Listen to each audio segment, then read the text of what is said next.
Hello guys, तो अभी आ चुके हैं हम बिहार में और देखिए हमारे पीछे कितना काला काला बच्चा है, नंगा पुंगा।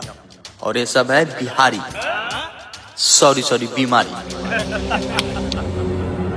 ए बबुआ है ना, का बोले बिहारी? अबे तब तबड़ाक तबड़ाक मारेंगे ना।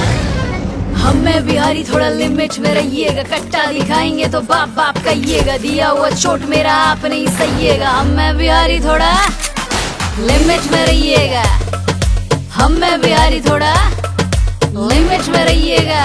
क्या समझे?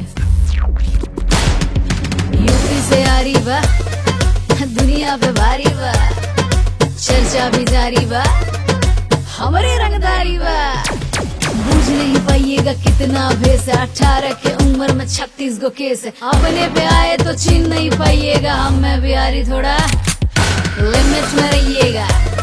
अबे हमें बिहारी थोड़ा लिमिट में रहिएगा, हाँ लिमिट में रहिएगा। अब भेजा में घुसा कि नहीं?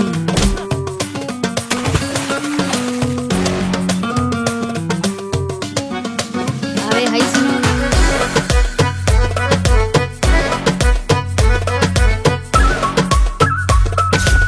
फड़फड़ाओ मत बबुआ। बड़े बड़े लोग नहीं बोले हमरा डर से, निकली ले जब हम काटा लेके घर से।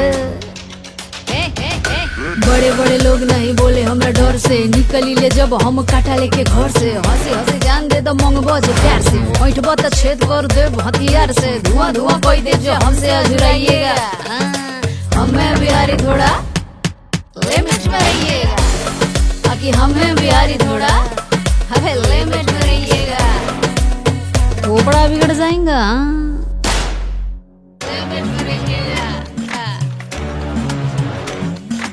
लिमिट में रहिएगा।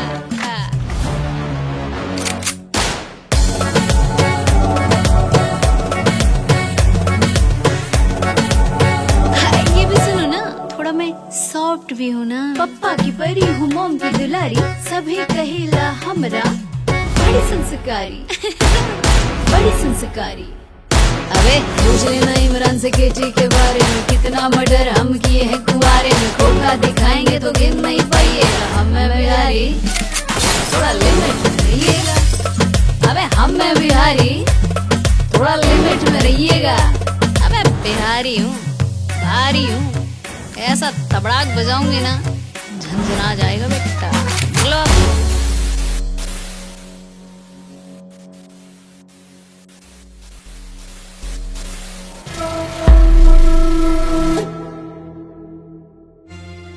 सर भी हमें है, हम ही सरकार हैं। हम खाली बिहारी नहीं हैं बबुआ, पूरा का पूरा बिहार है, बिहार है, बिहार।